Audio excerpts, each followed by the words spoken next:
I'm Dan Roberts. I am a local elder in our church. I also serve, that puts me on the church board, and I also serve as property finance chairperson. The tithing that is returned here is not for the operation of the church, the local church.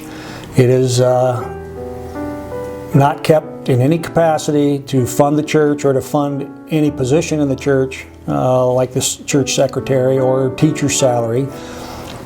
100% of the tithing is sent to the local Michigan Conference, and they see the distribution of that to the areas that it goes to.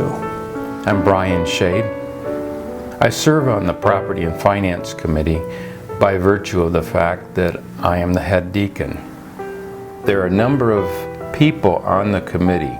We have elders, we have myself, the head deacon, but we also have lay members, people that are elected because they have a deep interest in the spiritual needs for the church.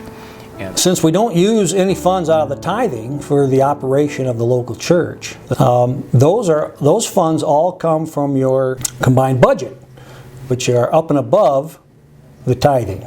The largest portion of our combined budget does go to our church school. The school's been here prior to the church facility being here, which was back in the 60s. And it's been maintained not only through tuition for each student, but through a subsidy that comes out of the combined budget. Fortunately, at our church and in every Adventist church, we have a envelope here, but it lists several areas here.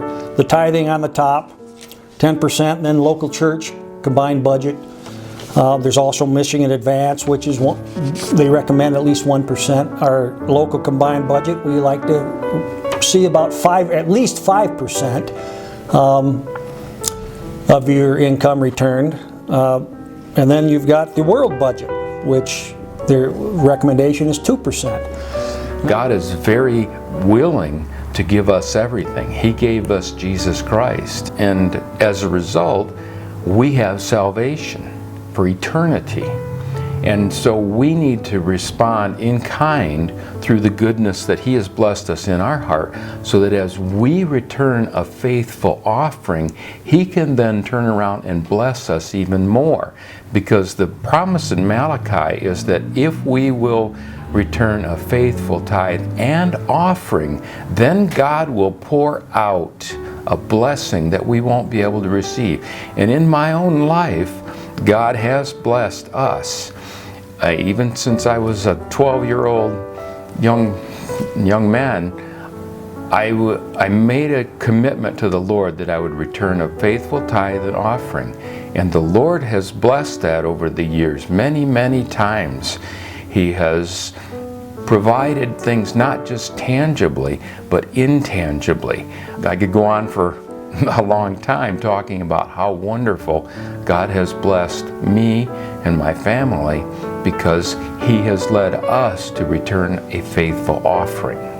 And I myself have found that by paying a double tithe, I have found that I can not outgive the Lord, and I have reaped the benefits over and over again. As He stated, I am in want of nothing.